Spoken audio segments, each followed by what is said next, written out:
సంగారెడ్డి జిల్లా ఎస్పీ పరితోష్ పంకజ్ ఆదేశాల మేరకు జిల్లాలో అక్రమ కార్యకలాపాలపై ప్రత్యేక నిఘా కొనసాగిస్తున్న నేపథ్యంలో సంగారెడ్డి రూరల్ పోలీస్ స్టేషన్ పరిధిలో పేకాట ఆడుతున్న 16 మంది వ్యక్తులను సంగారెడ్డి రూరల్ పోలీస్ స్టేషన్ పరిధిలోని ఆరోట్ల గ్రామ శివార్లో సర్వే నెంబర్ 44లో ఉన్న రామకృష్ణారెడ్డి ఫామ్ హౌస్లో కొందరు వ్యక్తులు డబ్బులు పెట్టి ప్రభుత్వం నిషేధించిన 3 ముక్కలాట ఆడుతున్నట్లు విశ్వసనీయ సమాచారం అందడంతో సంగారెడ్డి రూరల్ ఎస్ఐ మధుసూదన్ రెడ్డి పంచుల సమక్షంలో పోలీస్ సిబ్బందితో కలిసి దాడి నిర్వహించారు.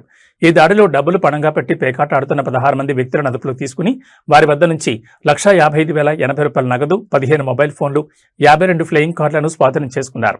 ఈ విషయమై Sangareddy rural police station crime number 444/2026 gaming act section 3(4) కింద కేసు నమోదు చేసి నిందితులకు భారతీయ నాగరిక భద్రతా సంహిత సెక్షన్ 35(3) ప్రకారం నోటీసులు జారీ చేసినట్లు సంగారెడ్డి రూరల్ ఎస్ఐ మధుసూదన్ రెడ్డి తెలిపారు.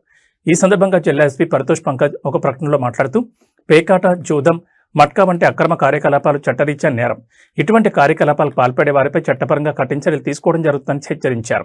ప్రజలు ఇలాంటి అక్రమ కార్యకలాపాలు దూరంగా ఉండాలని, అలాగే జిల్లాలో ఎక్కడైనా పేకాట, జూదం లేదా ఇతర అనుమానాస్పద కార్యకలాపాలు జరుగుతున్నట్లు తెలిసిన వెంటనే సంగారెడ్డి జిల్లా పోలీస్ కంట్రోల్ రూమ్ నెంబర్ 8712656739 లేదా డయల్ 100కు సమాచారం అందించాల్సిందిగా సూచించారు.